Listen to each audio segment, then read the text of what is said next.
Let's go. Yo. Get up, nah, I ain't a quitter. Toss me the ball, I'm a really big hitter. Big picture, I'm a straight killer. Rising the song to the highest bidder. Got juice, got gas, I'ma move fast. New shoes, new tracks, like who's that? I'm new, come back, better than last. Yeah, it's a new me, never gonna look back. Never gonna look back. Cause damn, I was built to last. You move slow and I move fast. And that's facts.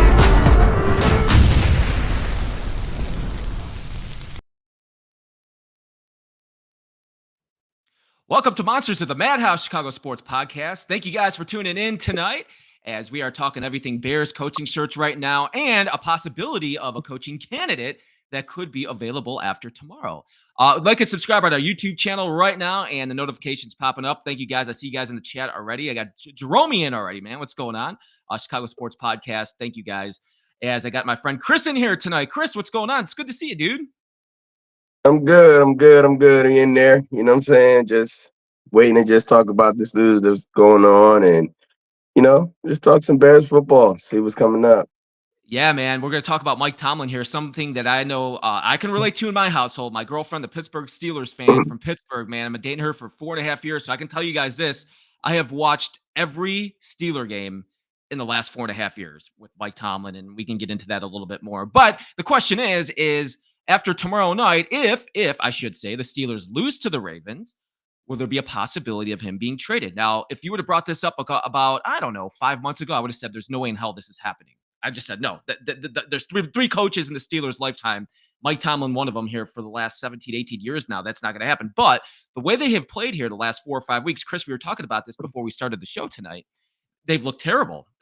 They've gotten blown out until the last game. They didn't get blown out the last game, but there was some miscues that happened when they lost to the Bengals. So now they're going into the playoffs on a 4-game losing streak. They lose tomorrow, that would be 5 games, and there's going to be a lot of noise wondering if this is it for Mike Tomlin. Is his time done? Maybe it's time to move on from a guy like Mike Tomlin who has been there forever. Now, the question is, Chris, what would you trade for a guy like Mike Tomlin? What would you trade? Because I think if you were to ask me this question, you're going to be looking to give up. They're going to be asking at least for a couple of first-round picks. They're going to at least for this year's draft and probably next year's draft. I think for sure it's at least going to be one first-round pick. And probably a little bit more to that. And if you're asking me, I'm going to give you my answer here at the end of the show. But first off, if you were to make that trade for Mike Tomlin, what would you give up, Chris? I would give up, if I have a first rounder and a second, and then next year a second, next year first, I would do that. And the thing about it is, you're not thinking of just a short-term success. You're not thinking of, oh, if we get him, we're going to win a Super Bowl next year. No, you're also thinking about the long-term success that Mike Tomlin brings to an organization. I mean, this dude literally has 17, almost 18 years as a head coach, not one season below 500, not one. And it's extremely tough, and it's very impressive because he's doing it in one of the toughest divisions in football, the AFC North. They battle, and they have a reputation of physicality. When they face each other, it is a totally different game, and you come out of there unscathed, with no record under 500. He's lost quarterbacks. He's gone to the third string. He's picked guys off the street. He's had defenses that's been missing key players, and still no losing season. If you have any other coach and you look at their resume, you don't see anything like that. And you would be willing to trade the world to some degree to get a Mike Tomlin in your locker room coaching these players. Well, here's what I think would happen, Chris. If this was to pop up, let's say if they lose tomorrow night, they lose to the Ravens, and that chatter starts becoming, and let's say the Steelers, just for example, come on, say, okay, we're open for business. If you come to us with picks and stuff, or best offer, we'll do it. Here's what I think would happen, and everybody in the chat room, hey, I thank you guys so much. I see Michael in there. Jerome, you got a migraine, dude. I get migraines all the time. I know how that goes. And playing, thank you guys so much for chatting tonight. Here's what I think is going to happen. If his comes available, I think there's going to be other teams that don't currently have head coaching openings right now that would try and make a pitch for him. So with that being said, kind of to your point, I think it's going to start at a first or a second round pick. Then I think it's going to go from there, depending on the vacancies open right now with the current vacancies, or other teams that don't currently have a vacancy as like that would be intriguing to them, saying, "Oh, okay, Mike Tomlin's open. We can make this happen. We're going to throw on an additional second round pick. We're going to throw on this player." I think that could trigger that to happen where it would be more collateral for that trade, Chris.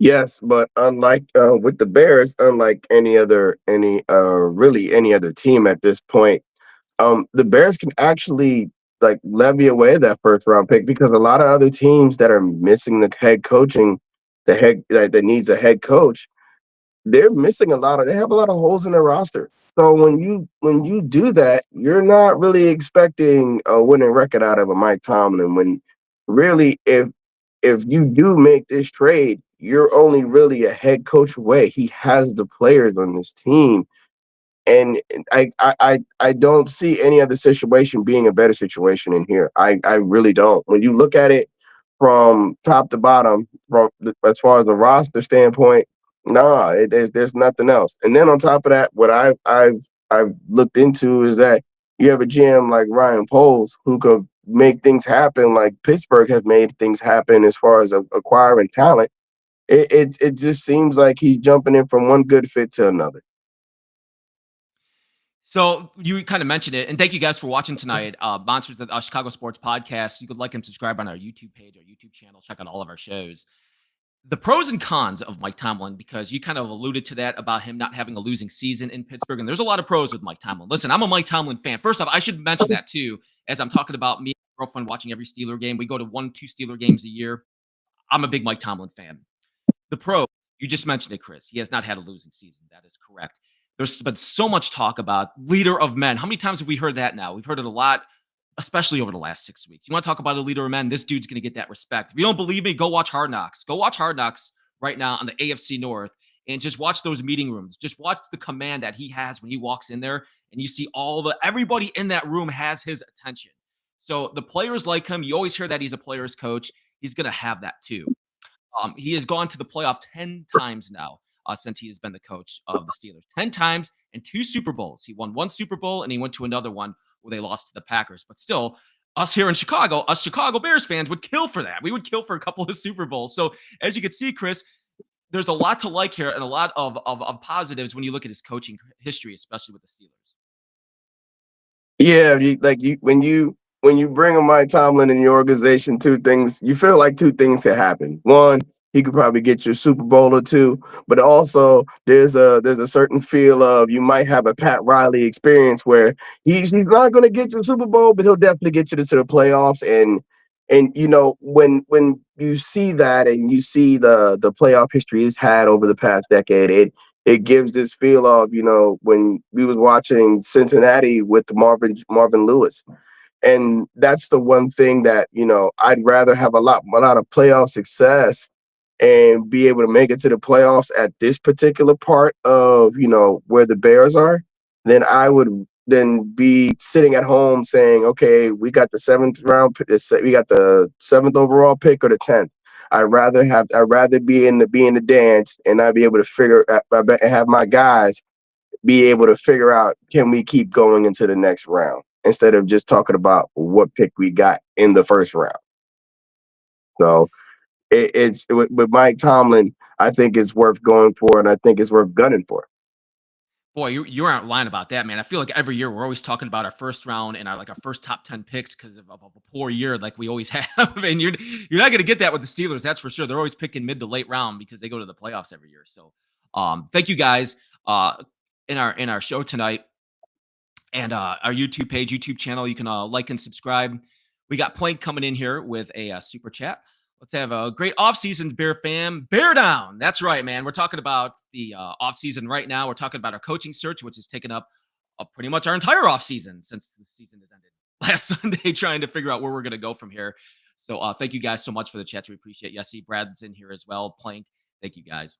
Okay, so I gave you guys some of the pros, now some of the cons, because there is a few cons with Mike Tomlin that I think watching the Steelers, especially this year. First off, they have not won a playoff game since 2016. So for as much love as we're giving them for going to the playoffs, and they're going to the playoffs, and we would kill for that here in Chicago. Don't get me wrong. We would kill for that. They have not won a playoff game since 2016. All right. Their offense, to me, ever since Ben Roethlisberger has left, has been in a little bit of a disarray. And there's a couple of reasons for that too. First off, Ben on that last year probably shouldn't have played. I mean, Ben was just done. But now after that, the quarterbacks that they have brought in, you can question. They brought in Mitch Trubisky. You got to remember, they brought in Mitch Trubisky. They had Mason Rudolph. They also drafted Kenny Pickett in the first round of the draft, which a lot of people would say that was a little high. Now, he did play at University of Pitt, so I think there's a lot of reasons why they took him. I think that was part of it because he did play at Pitt University, and a lot of people love him in that town. But I thought they drafted him a little high. Not closing the book on Kenny Pickett, by the way. I think he could be a good quarterback, maybe a backup, maybe he proves himself. I still think he can be an adequate, good quarterback in this league, so the book's still out on him. But maybe they rushed into him too soon. I also thought they held on to their coordinators, and some of their coordinators I got a little bit of question with. I thought they held on to Matt Canada too long. I thought they were a little too loyal to him. Matt Canada's not even coaching anywhere right now. That just goes to show you what type of philosophy he has. Terrell Austin's a defensive coordinator right now, which there are times that I think the defense plays well under him. Then there's other times that I feel like there's coverages where some of these wide receivers are getting a little too wide open. I think some of it has to do with the players, some of it has to do with the scheme. And I think between the coordinators, the offense, and some of the conservativeness of the offense, I think that can be under the Mike Tomlin tree because I think sometimes he's a little too conservative for me. I think he wants to rely a little bit more on the run game. Now, I think Arthur Smith has brought that out a little bit more this year, but I'd love to get your thoughts, Chris, of what you've seen this year or what you've seen the last couple of years. A couple of things that might give a couple of red flags for you when it comes to him. The one thing that gives me a red flag is even though we have our quarterback right now, I think the one thing that's giving me the red flag is how he is with the quarterback. And when you look at Mike Tomlin, and when you think of hard hitting and a team that's going to come out and play great defense. And when it comes to his offensive coordinators, I think that's the only thing that would really make me hesitant because for me, the past couple of years, he hasn't really put the right guys in there to get the best out of the offense and get the best out of the players that they have.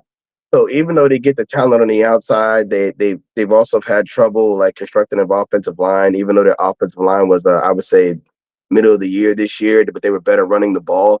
Um, it's really the offensive aspect, and he's an offensive coach. You know, he was a quarterback facing James Ferrier in college. And you get worried about how that offense is going to come out. Is it going to be consistent? Is it going to be methodical? Do they have to take deep shots to just score points? And that's the thing that kind of worries you because that offense has been inconsistent over the years ever since Ben Roethlisberger's arm was going out on him in that final season. You bring up a good point too, especially with the offensive line. It has struggled the last couple of years. Now, I am going to give them a little bit of credit this year with the offensive line. Now, they drafted 3 rookies in the first four or 5 rounds of the draft. They took Troy Fatanu, that was a tackle they took. Now, he's been hurt all year, and they had big plans for him to play left tackle, and he pretty much went down in the beginning of the year, so Dan Moore Jr.'s had to play again, and he's been okay, but Dan Moore Jr. kind of reminds me of like a Braxton Jones. Like, he's a good player, but at the same time, he might be a good backup on another. I don't know. He's not like that star left tackle. So I still, the ward's still out on him. Zach Frazier looks like a stud center, and then Mason McCormick they took in the 4th round looks like he could be a pretty decent guard. But they're all young, so they're all young. They've had to go in and out, so their offensive line's gotten a little bit better. But I still think there's some questions on that. The one guy I didn't bring up yet was Russell Wilson, because Russell Wilson's also a hot button topic that you can talk about. So the Steelers went and completely changed their quarterback room this year. They went and got Russell Wilson and Justin Fields. And I think Justin Fields looked more comfortable in this offense this year. He looked better than he did for me last year. He still had some issues with holding the ball a little bit too long, got it out a little bit quicker at times, and then overthrowing. But I think Russell Wilson, to me, he's had some good moments, and he's had some really bad moments, especially over the last couple of weeks.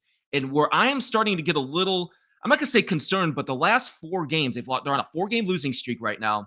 The defense, until last game, defense played better last game. They've given up a lot of points, and Russell Wilson did not look like the Russell Wilson the first couple of games that we saw in the beginning of the year. So I don't know if that's a part of the offensive game plan or if that's just Russell Wilson himself being Russell Wilson because he's not that same player that he once was, Chris. Well, I think it's 2 things can be right. I think it's, Russell to still throw that moon ball, but also you can actually feel like that's kind of also all he has left at this point.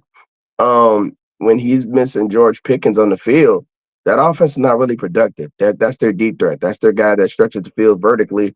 So if they do have any underneath routes, it frees that up. When you can't do that, you have to throw everything underneath. Defenses are going to be ready to jump routes, and I think that's the thing. They have to be able to use Calvin Austin more as a deep threat. Use that he has a level of route running ability, but it's just that this team with Russ right now, it's getting stagnant because it feels like these defenses are starting to catch on to what Russell Wilson can do, and they challenge him like, "Hey, we don't think you can do intermediate passing and move the ball methodically down the field. We're not going to give you deep shots. You got to move this ball. You got a 3rd and 8, 2nd and 6. We're going to make you convert first downs to get to the end zone, and if you can do that, then we'll have your respect. But right now, we don't respect you as the passer right now in this particular part in your career. And then when it comes to that, that's where they struggle. So I don't think that Russell Wilson is the same Russell Wilson we seen when he was with the Seahawks and they had the Legion of Boom. And that's the biggest thing. Everyone's looking at it because we thinking it's a resurgence, but I think it's just that no one really caught on to what Pittsburgh was using Russ for. You you bring up a really good point, Chris, and that goes all back. You bring up good points about Russell Wilson and the way he's played here the last couple of weeks, and that all goes back to coaching. So when we sit here and talk about Mike Tomlin, does that mean Arthur Smith is he putting the right game plans around Russell Wilson? Is he utilizing him correctly? Is Mike Tomlin's game plan as a head coach utilizing him correctly with this offense? Those are all questions going into tomorrow night. And we're going to find out tomorrow night, too, by the way, guys. So we'll find out tomorrow night when they play the Ravens. Those two teams play each other really tough all the time. I mean, Chris, we were talking about this before we went on there. On paper, the Ravens look like they're the better team, but those two teams, they're always locked. Harbaugh and Tomlin are always locked together, and it could be a really close game. We're going to get the answers tomorrow night. So if the Steelers get blown out tomorrow night, like they have the last 3 of the last 4 games, and they get blown out, we're going to have a lot of questions about Mike Tomlin and what has happened here over the last 4 weeks. And should he remain the coach or not, or should we trade for him? So we got a couple of minutes left here, Chris. I'm going to ask you, if you had the opportunity to trade for Mike Tomlin, you were going to offer 2 first-round picks. You're going to offer an additional second-round pick, and maybe another team comes in and say, we're going to add on another player. Would you give up a lot like that to get Mike Tomlin? You kind of alluded that to the beginning of the show, but if you have to give up a little bit more, depending on the outcome of tomorrow night's game, would you go ahead and make that trade? Knowing how I much the think Bears need right now, too, by the way. The Bears need a lot of help right now. So these draft picks are key. I think it depends on what you're asking for. Like if you say, "Give me 2 first-round picks and Caleb Williams," no, we're not doing that. No, we're not. I'm not going to do that. I'm not gonna bring Mike Tomlin in to the same problem he had when he's with Pittsburgh, which is the quarterback issue. No, we're bringing him in to help this quarterback grow and help this offense grow and bring a level of physicality to the defense. So when you look at what's going on with this whole thing, I honestly believe if they get blown out by Baltimore, there might not even have to be a trade. I think if they lose in a close game, then you're talking about a trade because we're talking about his postseason record. I believe in the last couple of years, he's either missed the playoffs by 1 or 2 games or he's gotten the doors blown off. So if they get blown out, might not even need to do a trade. That's what I think. I don't think that's I don't think that's gonna happen. I think it's gonna be a close game. They lose probably like, 7 to 10 points. But yeah, I would trade anything except the franchise quarterback. I really would. I really would. Taylor for Justin Fields, getting Justin back on a 1-year contract. In my opinion, first off, do I think I still feel like Mike Tomlin will be there next year. If you're just asking me, my gut feeling right now is I still think he's got probably 1 more year left there. Even if they lose tomorrow night, even if it's, I don't think it's going to be, I really don't think it's going to be a blowout tomorrow. I think if they lose, it's going to be a close game tomorrow. I do think he gets another year in Pittsburgh before they really start deciding, unless a team comes and blows him away with the trade. But as me, as a Bears fan, as a diehard Bears fan, I like some of the candidates a little bit more than Mike Tomlin right now. I don't know if we're going to get him or not, like Ben Johnson, Mike Vrabel, some of these guys that we're interviewing right now, I think might be a better fit for our team. So I don't know. Either way, I'm a Mike Tomlin fan. If they made a trade for him or somehow made a trade for him, I would be happy. I'm not saying I would be disappointed. I'd be very happy about that because it would be a new direction and something new that our team's doing that we haven't done before. So It's going to be very interesting to see how it plays out. And thank you guys all in the chat here tonight. Thank you so much. Please like and subscribe our YouTube page, YouTube channel. Check out all of our shows. Plenty of great shows. We got a good team around here, Chris. Good people that work here at Chicago Sports Podcast. You can check out some of the shows from the last couple of days. We got more shows coming up too. I believe there's also going to be a Coffee with Tracks tomorrow morning. There is going to be a Coffee with Tracks tomorrow morning that you guys can like. So if you like and subscribe on our YouTube page, that will pop up on your phone, and you guys will have that and be ready to go and watch our shows. So Chris, this weekend, enjoy the games too, man. I hope you feel better too. If you get Chris is a little bit under the weather. He's pulling through tonight, man. He's a trooper, man, but he's getting there, man. But he's just got to get a little bit more rest, man, and you're gonna feel good to go.